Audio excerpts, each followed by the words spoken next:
I'm born and raised in Atlanta. Any of y'all actually from Atlanta? All right, all right. When I was growing up, you didn't have to ask that question. Everyone was from Atlanta. Now you got to ask that question. But I grew up, went to Briarcliff High School, and I've been a community organizer for 20 years. And you know, if someone asks me, why, Tony, are you a community organizer?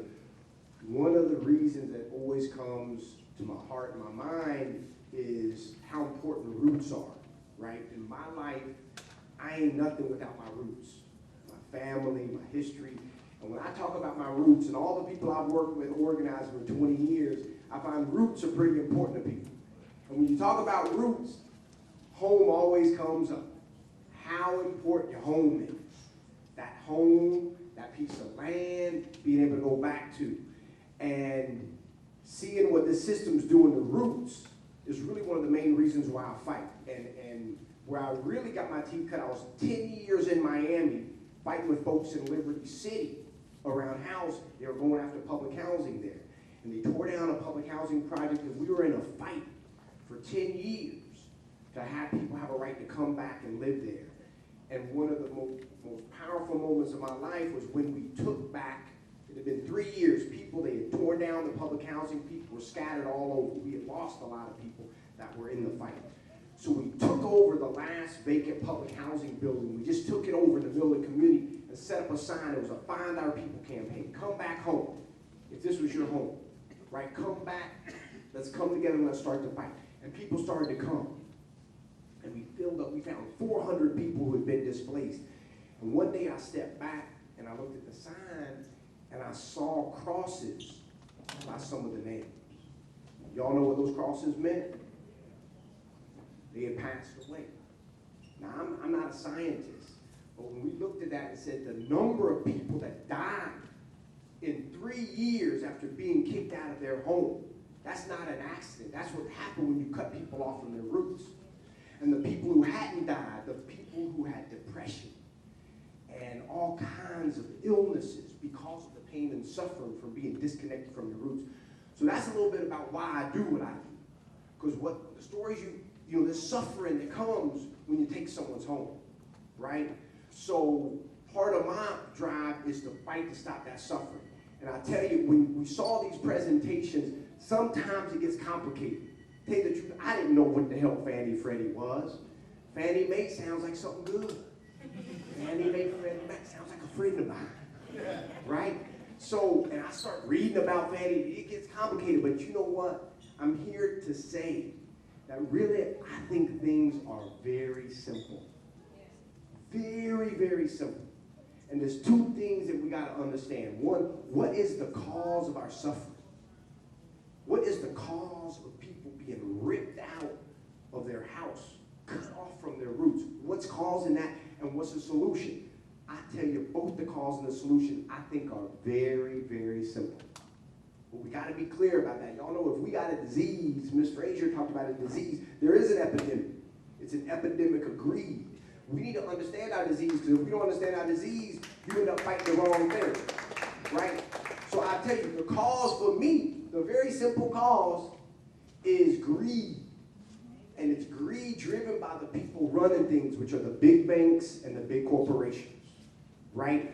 I don't care where you look. Fannie, Freddie, very complicated. They say it's publicly owned. They say y'all own it. Technically.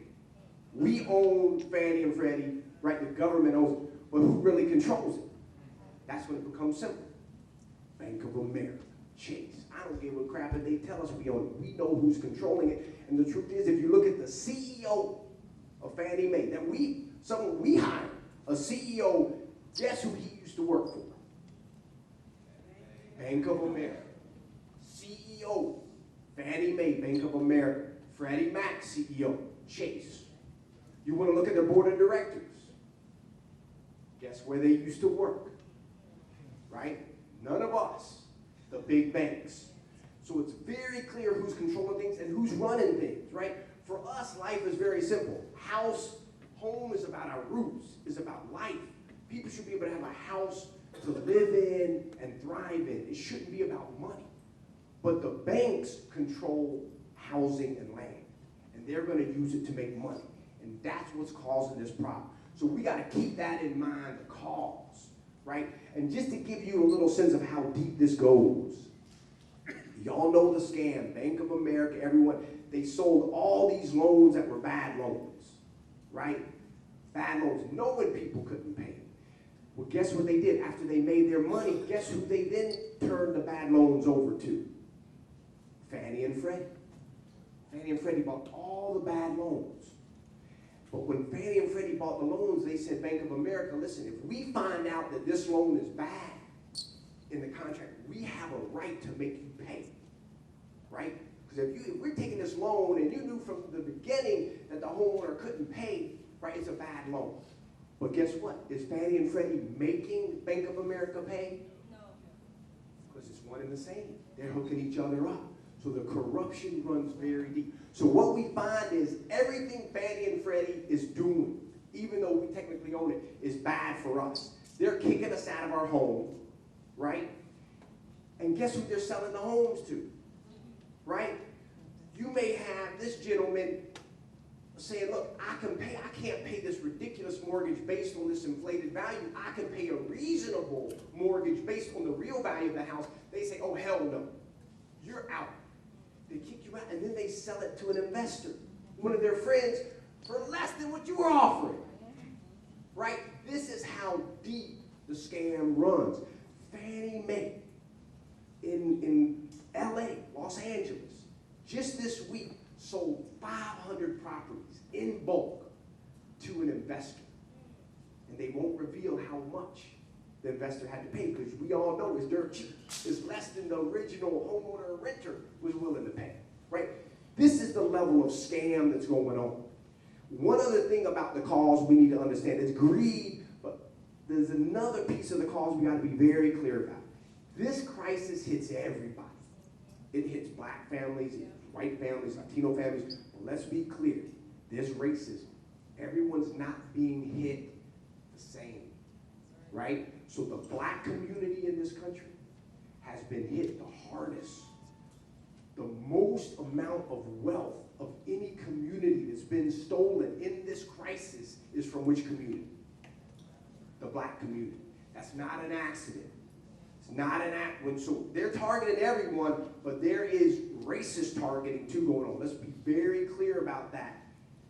And when we fight, we got to understand that. And our demands need to address that.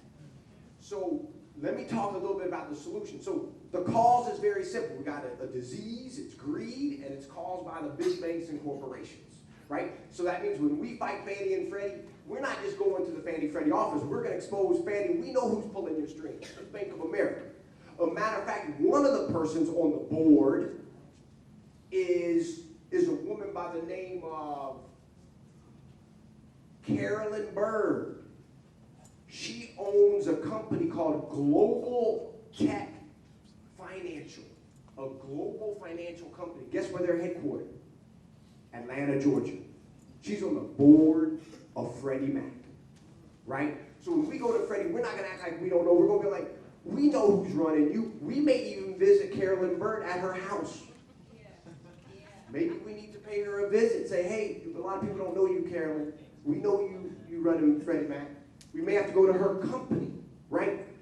But let me, all this to say then, what is the solution? The solution is very simple. Y'all in this room are the solution. And the truth is, what's happening in Atlanta is happening in cities all over. People are rising up and fighting. And they're joining forces. There's organizations like Occupy Our Homes that come together and fight. And some people have won and saved their homes, right? So the solution is very simple. The solution is unity. Can we come together? The truth is, they're running things, but they ain't a lot of them, right? And if we get together with the common plan, we're going to win. I tell you, when we talk about solutions, there's one thing we need to know. It's called siafu.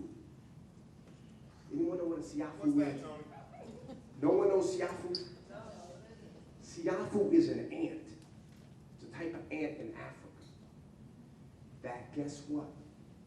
Siafu ants can kill an elephant. You know how they do it? Now, ant's pretty small, right? Elephant's pretty big. You know how the ant kills the elephant? They work together. And you know what they do? They go up the trunk And the elephant can't breathe if you get enough ants up in there. It's a lot of ants. Talking millions, maybe millions of ants. They suffocate the elephant dies, and they got a good meal for a long time.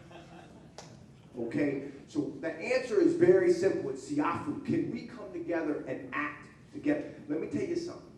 It's so simple. If everyone in this country today said mortgage strike, everyone, if you have any relationship, they said, we're not paying our mortgage. Every single person, how quickly would we win every damn home? Yeah. Tell me, how many days would it take? And would anyone lose their home by not paying? Yeah. No one would lose a home. We would win every damn demand we had tomorrow.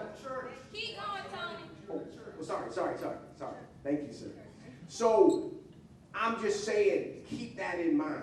So what's happening with Fannie Freddie, we know we can't fight alone. So y'all should know September is a month of action.